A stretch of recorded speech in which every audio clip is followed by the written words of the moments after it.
সে ছিল ডিভোর্সি। তার সাথে আমার ফেসবুকে পরিচয় হয় রক্তদানের একটা গ্রুপ থেকে। কিন্তু আমার পাশের কলেজ থেকেই সে পড়াশোনা করেছে। হঠাৎ একদিন জানতে পারলাম তার নাকি ডিভোর্স হয়ে গেছে। হঠাৎ একদিন তার সাথে অনেক কথা হয়। কথা বলতে বলতে শুনি, তাকে আমি বলি একটা জীবনসঙ্গী খুঁজে নিতে। সে বলে ডিভোর্সি মেয়েকে আর কে জীবনসঙ্গী করে নেবে। তারপর যখন সে বলে এই সমাজে ডিভোর্সি মেয়েদের কেউ ভালোবাসে না, কেউ আগলে রাখে না, তার এই কথাটা আমার বুকের বাম পাশে লাগে। তখন থেকে আমি চেষ্টা করেছিলাম যে তাকে সঙ্গ দিতে। তারপর আমি সবসময় চেষ্টা করতাম তার জন্য কখনোই মনে হয় না সে যেন একটা ডিভোর্সি নারী। এই জন্য আমি তাকে সবসময় তার সাথে কথা বলতাম। তারপর তাকে আমি জিজ্ঞাসা করলাম, সে বলল তার নাকি কোনো বাচ্চা কাচ্চাও নাই। তারপর কথা বলতে বলতে শুনলাম এক সময় যে তার নাকি একটা বাচ্চা ছিল, সেটা অপারেশন করেছে। তখন আমার মনটা ভেঙে চুরমার হয়ে গিয়েছিল। তারপর ভাবলাম সেটা তো তার দোষ নয়, এটা তার কপালে লেখা ছিল, যার জন্য আজকে তার এই দিনটা দেখতে হলো। তারপর আমি তাকে প্রচণ্ড ভালোবাসি। ভালোবাসার কাছে আসলে এগুলো কিছুই না। তারপর আমি মেসেঞ্জারে আর দুজন সাক্ষী রেখে তাকে আমি কবুল বলে বিয়ে করেছিলাম। বিয়ের পর জানি তার নাকি আবার একটা বড় মেয়েও আছে। এই কথাটা শুনে আমি ভীষণ কষ্ট পেয়েছিলাম। তারপর আমি তাকে কখনোই বুঝতে দেইনি। ভাবলাম হয়তো তার মেয়েটাকে আমি নিজের মেয়ের মতো করেই ভালোবাসবো। কিন্তু সবসময় মনের ভিতরে একটা প্রশ্ন থেকেই যেত। তারপরও এই মনটাকে বুঝে আবার বলতাম যে না, ওই মেয়েটা তো আমারই। তারপর ভাবলাম এই ছোট্ট জীবনটা না হয় তার সাথেই কাটিয়ে দিই। এই সমাজের সব ছেলেরাই তো অবিবাহিত মেয়েকে খোঁজে। আমি না একটা ডিভোর্সি মেয়েকে নিয়েই সুখে শান্তিতে সংসার করব। আমি দেখিয়ে দেবো যে না, একটা ডিভোর্সি মেয়েকে নিয়েও খুব সুখে শান্তিতে সংসার করা যায়। তারপর চিন্তা করলাম যেহেতু এই সমাজে ডিভোর্সি মেয়েদের না বাবার বাড়ি না সমাজে কোথাও জায়গা হয় না, সেই মানুষটাকে না হয় আমি ভালোবাসি। কিন্তু এই বিয়ের অনেক মাস পরই তাকে আমি নতুন করে চিনতে শিখলাম। যখন থেকে তাকে আমি শাসন করা শুরু করি তখন থেকে বুঝতে পারলাম সে মানুষটা সত্যিই অন্যরকম।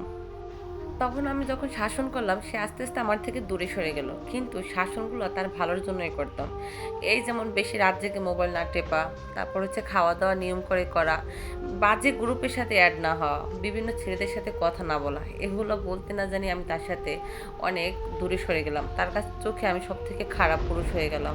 সে অনেক বাজে বাজে খারাপ গ্রুপের সাথে অ্যাড ছিল। এগুলো আমি কখনোই সহ্য করতে পারতাম না। যদি বলতাম এগুলো থেকে লিফট নাও, তাহলে সে আমার সাথে বকাঝকা করতো।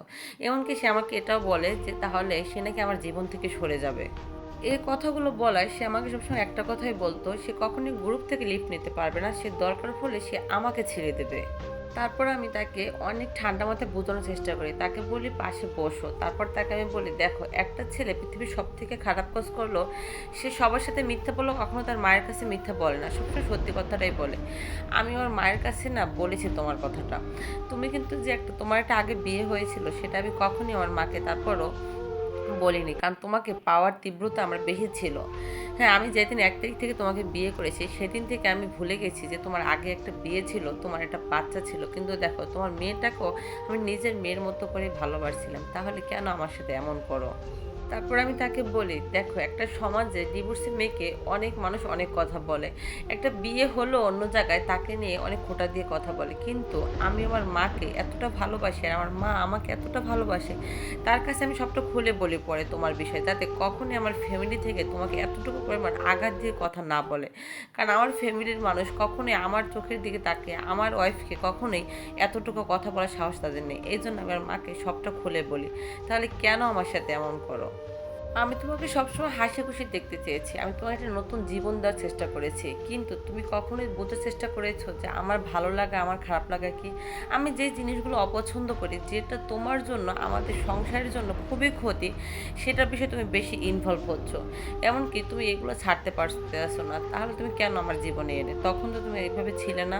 তখন তো আমার সাথে খুবই মিষ্টি মিষ্টি সুরে কথা বলতে। আসলে আমার জীবন থেকে সরে যাবে ভাবতেও পারিনি। এটা একটা